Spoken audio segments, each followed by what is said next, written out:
Thank you for staying with us. You're still watching Breakfast in Bed. Like I said earlier, we're talking about education. And not just education, we're talking about little children. You know, I said something that in Nigeria today, we're still dealing with the kidnapping and banditry, and especially the one that happened in Ibadan, you know, your state, the little children, school children. That's one side. And you recall that earlier on this show, we were talking about something that YC called Olodo Uprising. It was concerned about the education sector of the country and even the children, little children. So we're getting into everything education, formation years, and what it has to do with early childhood, how you can raise your children properly so they might not be influenced by what's happening on social media, the likes of the people that you like, that she likes though. So my guest has been here before. She's back here again. Caroline Popola. She's a child care business expert, a columnist, a speaker who assists school owners and practitioners to develop clarity of mind and enhance their leadership skills. So she's a child care business expert. I know, right? Thank you for coming again. Glad to have you on our show. I tell you, I was sitting in the foyer and I said, yeah, I know, he's fun. I love to be with him again. It's so much fun. No, thank you so much for having me. It's lovely to be here. Wow. And it's so good to meet you. Yes, nice to meet you too. Funny though, we're not even twins. I know. Hey, Jesus. Wow. Can you Talk about that imagine? later. I'm jealous already. Well, we'll be shocked if you have to go into that. Now, today we're talking about raising a Nigerian child. I know, yeah. And I'm going to start with the first question. Now, is raising children today, is it different from the way it was 20, 30 years ago? I know you've been abroad for a while, but I guess you were raised in Nigeria as a child. So, is it totally different from what you see now? So, once again, thank you so much for having me. It's lovely to be here. It's so early, waking up. Yeah, that's why we're breakfast in bed. I sat down for a cup of coffee and he's like, Caroline, I'm downstairs to pick you up. I'm thinking, what? You know, no, see, I think this day and age is because we gave it a name. It's named. Everything is named. Like mentorship is named. Intentionality is named. You know, all of that. We have names for everything now. It's the same. Because you're saying giving birth, is it different now to when it was 20, 30 years ago? No, it's the same process. It's just that things have evolved. We've now given a name, we're now aware, and the generation is different. What we need, our needs are different, our wants are different. So hence the reason why it feels like, and then like with technology evolving, we've all evolved. And the worst we can do is remain in 30 years ago. So this is the way my mom raised me, so this is the way I'm going to raise my child. It's not going to work. Because the things children are exposed to now compared to when we were growing up is different. So you as a parent, you've got to evolve. So that's why it feels like it's different. Why are kids so difficult? Why is it hard to raise a child now? When we were growing up, it was easy. No, it's the same. It's just that situations have changed, times have changed, evolvement, learning, and that's what it is. So it's not that it's changed, it's just that we need to evolve. So if you run an accounting firm 30 years ago and you run in the same way now, it's not going to survive. Loss. So it's the same thing. But what we do is you want to use the same spatula you used 20, 30 years ago and think it's going to work in the 21st century. It's not going to work. Interesting. If Jesus was alive, he wouldn't be riding donkeys now. No, definitely not. So that's it. Lambo, Rolls Royce, yeah. You know, so it's the same thing. And it's so unfortunate that when we're talking, and in particular about early years, and I want us to really, like you did, focus on that, we always think it should be different. Or when you're talking about children, you're thinking it should be different. Why should it be different? They're still human. They have feelings. They have emotions. They think. So why is it okay for an adult to behave a particular way and you're saying it's not okay for a child to be? The way they display the same thing you're doing is their childlike manner. That's how they display exactly the same thing. We're having conversation. How would the child communicate? When they cry and stuff, They're still communicating. It's just that I understand your language. If you work with children, we understand their language. So that's what it is. You know, so most times we so underestimate children, genuinely, and even as adults, like I'm in my 50s, so you can imagine some of us, and I say I'm not in that class, underestimate like Gen Zs, and they label them. Again, why? They have feelings like you do. My 18-year-old have feelings. He's thinking life is happening, and you're thinking, you don't know life. But to him, that's life. From the eye of an 18-year-old. Whereas from an eye of a 50-year-old, this is life. And you look at it and think, you don't know life. When life happens. But that's their understanding of it. Okay, so they said the first 5 years of children are very important. Very much. Why are these years Formative important? years. Yes, why? That's development. That's their brains are being formed, their curiosity, their mindset, their team building, their social skills, all of those things are being formed at that time. And I always say that time, the formative years, that's why you have like in Nigeria in particular, I remember when I was growing up, you have your 7-year-old niece or nephew. I'm saying niece or nephew to you guys because you're not 50, you don't have children. You know, so 7-year-old niece or nephews are in the same class as a 6-year-old that can't read and write. The 16-year-old, do you know the things they've been exposed to? And they're in the same class with your 7-year-old niece and nephew that you look at, oh, this is a baby, 7-year-old. Why should they be in the same class? Why can't they read and write? So what UNICEF have done, and I said this yesterday in one of the programs, that what they've done is they're actually having companies, NGOs, that have the right heart and can collect data to actually start to help children under 5 to get into, to be equipped enough for primary school. So you won't then have a 16-year-old and a 7-year-old in the same class and they're learning the same thing. Because again, it goes back to our learning methods and our learning style. What I can grasp, maybe that 16-year-old just needs to be an apprentice somewhere and do something that they'll be so good at. Then you have music, you have theater, you have this, and they thrive on that. Why do you want to punish them and put them through learning ABC? How many ABCs? Okay, maybe for you guys, you have to read, right? But how many ABCs do you use now? How many geographies do you use now? Yeah. How many science do you use now? Genuinely, in your space of work. But I'm sure you probably did sciences. So if you did science in school, how many of it are you using now? Maybe once in 6 months, you have a topic on science. And Very that's true. it. Very, very true. Yes, so sorry, speaking of parenting, right, especially for Gen Z, let me say, or Gen Alpha. So now we have Gen Z parents. So they don't want to train their children the way their parents trained them. So how do you think they can protect their child from negative influence, especially on social media? So thank you so much. That's a really good question. I think for me, I think we don't want to run the risk of saying, I don't want to do it the way my parents did it. Culture has a place and a role to play. If, regardless of how incredible you two are, and regardless of what your generation you fall into, which is so different from mine, and your upbringing, you still have this thing called respect. Yes. You still have this thing called moral. Do you understand? So we can't chuck it away. You may, even for me, my kids, I mean, I spend my grown-up years like from the age of 16 in the UK. So naturally my kids are born there, they grow up there. One of them's been here and she comes every year. And the other two have never been. But I can't decide I chuck away culture because I'm raised in the UK. Even my kids, as much as, yes, they don't have a word of Yoruba, they would not chuck away culture. So culture has a role to play. And this is to everyone out there raising kids. Yes, I'm not in favor of beating, I'm not in favor, but don't chuck it away. You take the good part of your culture and move it to this new 21st century evolving country thing, world we're in, and merge them together, and you raise a wholesome child.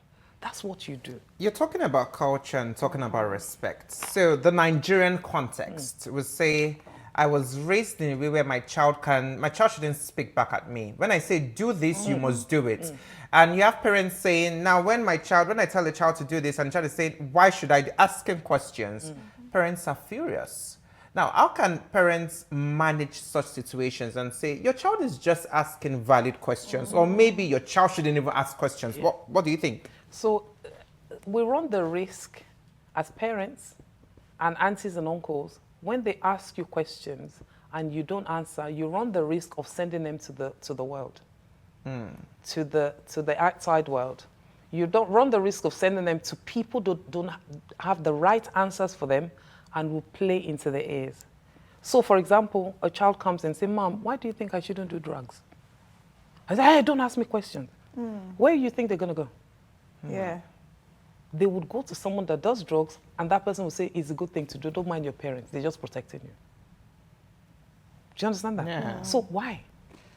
And taking just that part of your question to under fives, naturally, when you have a baby, or when you have like a 3, 4, 5-year-old, they're constantly asking questions. That's their curious mind. They want to know. They want to hear. They want to, what have you got to say? That's the way they learn. If I don't speak to you, even simple thing, being on this show, you ask me a question, that's too hard, don't ask me that question. How would we teach? How would we learn? So, I want to butt in there, and I want to be very practical and realistic. Go on, let's hear it. You were the last time. Nigeria and Lagos, yes. You can be so stressed and tired. I know, don't worry. And then you get home at 9 p.m. and you've dealt with a lot at the office. Yes. And your child is coming to say, Mommy, Daddy, what is it? Yeah, no, leave me alone. I can't do it. So how do you manage such situations? I hear you. Listen, the life in Nigeria and Lagos, okay, is a lot. But at the same time, it's the same thing globally. Like when you go to New York or when you go to London, those are busy places, right? So, and for those of us that live in London, it's the same thing. There's something I call quality time. So when you're going home, you know you're going home to be a mommy or a daddy or a wife or a husband, whatever it is, whatever role you play. You can decide you're going to say 10 minutes quality time. You get in, you take your shoes off, you sit down on the couch, if that's the way you roll, and then your baby or your children come, hey, mommy, hey, daddy, whatever it is, they come and say hello to you. And you sit down, give them 5 minutes of quality time. Teach your children how to ask you how your day has been. Do you understand? It's not just about you asking them how their day has been. Teach them. What you teach a child is what they will learn to do and what they will become good at. If I say to my boy, I said, listen, when I come home, you hear my voice. Don't stay in your room playing your games. I am your mother. Come, at least say hello. Mommy, I love you. I hear you. See you later. And you go back in your room. I acknowledge you. Don't let's live like strangers, like we're in a hotel room or no hotel. And that's to my 18-year-old. I say, I respect you and I respect your space. But at least acknowledge, Mommy, I hear your voice. I know you're back. Same thing, quality over quantity. These kids are not asking for much. They're just asking, ask my day. How would you know what they've been into? How would you know if an auntie touched them or an uncle touched them if you don't ask? And then uncle has said, don't say. So we're going into safety now. How would you know when you don't pay attention to the kids? This is real stuff. This is real life. So don't look at it as stress. Look at it as like, okay, I want to spend quality time, 10 minutes. And that 10 minutes, you're not on your phone. You're not talking to your friends. You're just paying attention to me as your child, Caroline. And you're saying, hey, Carol, hey, baby, I know, I'm tired, but guess what? I've got 10 minutes for you, and I love you. How's your day been? What did you do today? How was maths? Even we say, don't even ask how his maths is. You already know they'll do maths. What did you do in maths? If you're really interested. So that way, you're even getting the child to repeat, and they're remembering what they've done. So don't just say, oh, what did you do today? Oh, we did maths, geography. No, how was geography? What did you do in geography? And they're repeating and trying to remember what they've done in class. So you go even a step further. Rather than asking the basic question, oh yeah, we did maths, it was good. No. Okay, what did you do in maths today? That's it. And hope, your friends, what did Caroline, your friend, did today? Or what did Benga do today? Or what did you guys have for lunch today? You know, so play. Learn to play. And this is not a Nigerian thing. This is a 21st century thing. This is what our parents never did for us. Look at the things your parents never did. Would you want to repeat the same for your children? Hence the reason why I say culture has a role to play, but even you, at the 21st century children you're raising, they have a role to play. You have a role to play even in that space.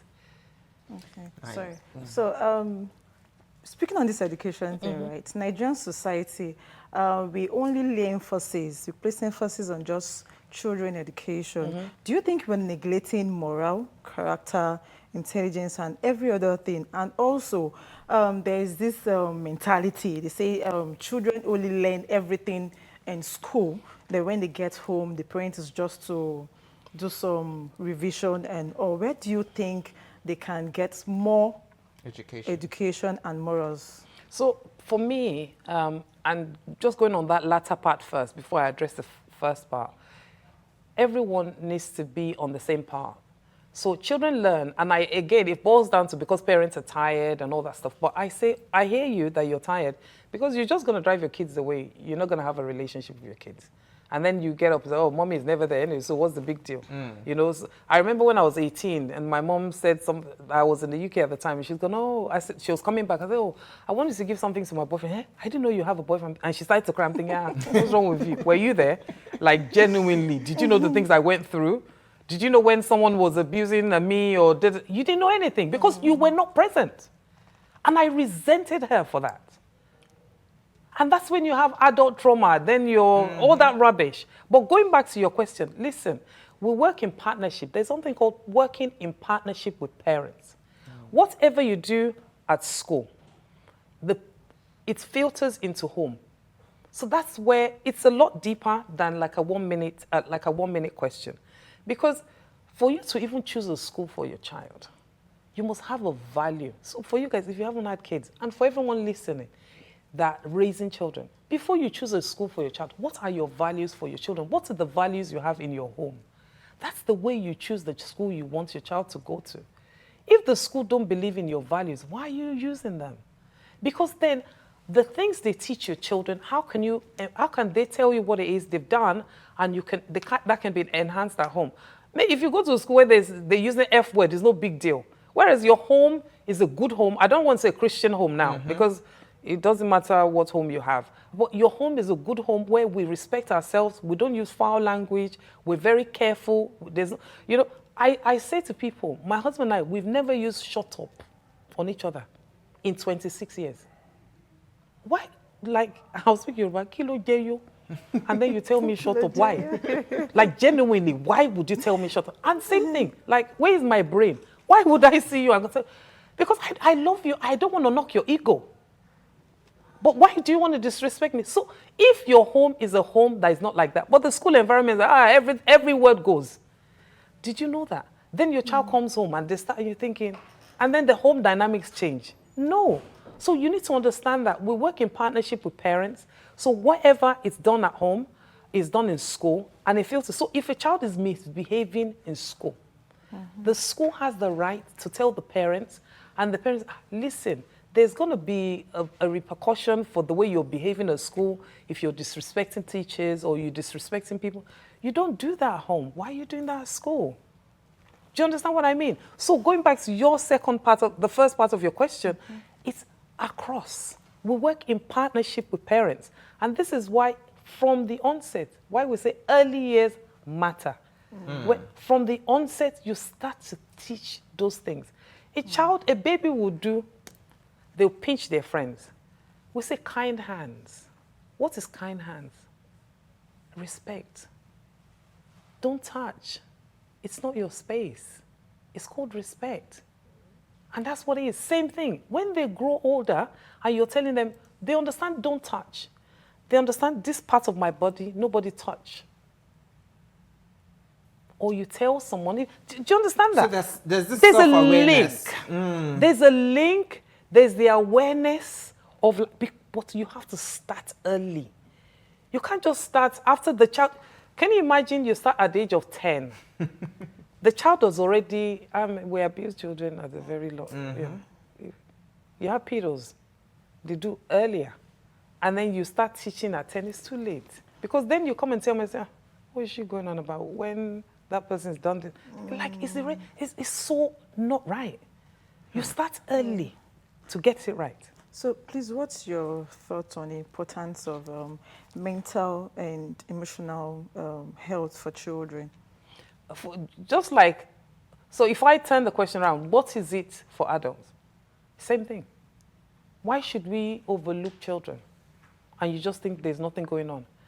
On the program yesterday, and I don't want to make it the topic, but I just touch on it very quickly. When you were introducing me, or just before the introduction, you said about Ibadan, or yes, you understand? Yes. Exactly. Do you think those children will come back the same? No. Do you think their mental health will be affected? It will be affected. Do you understand that? So if they're in the bushes somewhere, when you walk past the bush as a parent and you walk in the child, they would have fear of bushes. They would start screaming and shouting unless something is done with them. Do you understand that? So their emotion is valid. And they would remember, they would remember. For a very long time. For a very long time. So I'm saying by God's grace, as soon as they come back, by God's grace, I pray, even today they start to get back in Jesus' name, Amen. Tomorrow and so on. They need to have therapies in place already. We need to think proactively. You can't wait for them to come and say, how are they behaving? Okay, what should I do? No. If it's anything like this, God forbid, in the UK or even in the developed world, they would already have these things in place to say, we're waiting for these kids to come. Once they come, they literally putting the services out and bringing them into a space to come and start working with them, bringing them back to what it is to be a child. Because do you know the things they've been exposed to? It's even what adults have never seen in their entire life. And some adults will never see. And a 2, 3, 4-year-old has been exposed to now. And you think they will come back the same. It's sad. No, let's move a bit away from that. So you're a early childhood expert. And I know you try to advocate for proper early childhood education for children in Nigeria. It's a great thing to do, being abroad and coming back to do this. So you're going to have a conference soon. I know. And I know you're focusing on making early childhood a national priority. Yes. Now, what form? How do you intend to do all this? So, and I know the First Lady of Lagos would also be there. I know, right? So how do you intend to pull all this? So, thank you so much. And I get passionate. I get passionate anything about children, but in particular with the program as well. So this is our 5th year, and I was here last year. This is our 5th year, and for some reason, I just believe that topic is really God-given.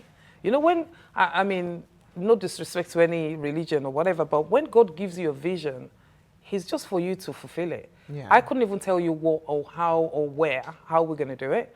But I know, being the 5th year, being a really prominent time, and that topic came about. It just, I was asking my team yesterday, I said, guys, how did we get this topic? This is CP, you just sent it to us, and then we played around. I think, So, you just know it really had to be. And we've talked for 4 years. And other people have talked before I came on early years. So I'm not advocating I'm the first. I definitely would not be the last, right? But we're saying this is it. We've talked. We've trained. Start to listen. You've heard us. Start to listen. If you haven't heard, we've got videos for 4 years. Interesting. The things we've talked about is enough for you to start to say it needs to be a national priority. And how do we intend to do that? Simple framework. Have a framework. For example, they talked about, and I wasn't going to talk on this, but I was going to let it cool down a bit and then address it on social media. But when we're talking about the Oyo State girls, I think they allegedly picked up some people in the news yesterday, so I'm listening to Nigerian news, and there was a young man there. Oh, well, anyway, they picked up a people, there was a pastor there, whatever, allegedly. So if we had a national framework of safety, one or two people in those people's lives would have noticed some behavior that is not adequate, that is not standard. Like you're transporting the guns, someone has seen them doing it and they covered up. If we had a national safety framework, we would have a reporting process where all of us as a community are responsible. Somebody should have reported. Because we have a national framework. We probably may not be having this conversation. Do you understand what I mean? That's what it's about. That's what national priority is about. Have a framework that makes a difference, that all of us are singing from the same hymn sheet. So we need to go. Run out of time. Oh, no, wait! It's just getting exciting. I didn't even know time was going. My producer has been telling me time, but we need to go. But then, just to say, the conference is happening July 11th, Victoria Island, and entry is free. Landmark entry event is free. center, yes. So yeah, we can just make early childhood a national priority. Yes. So thank you very much for coming, Thank Caroline you for having Popola. me. She's a childcare business expert, and thank you for everything you're doing. You know, being abroad and coming back to Nigeria to impact. Sure. Yeah, thank you very much. We really appreciate it. Thank you for coming. Time to go home. Tell them you need to go home. You want to stay? Trust me, I don't mind. I don't mind. All right, now I remain Elizabeth Sholari. See you guys next week. Thank you for watching. My name is Bababumi Agbebi. Do remember to stay safe, enjoy yourselves, and train your children the proper way. I like what you said. Just what you said, you need to go through what they study. My mom did that. She read lots of my notes, you know. So you need to go through what you're, not just ask them about the subject, what they did. That's very important in raising your children. Thank you for watching. My name is Bababumi Agbebi. Bye-bye. The morning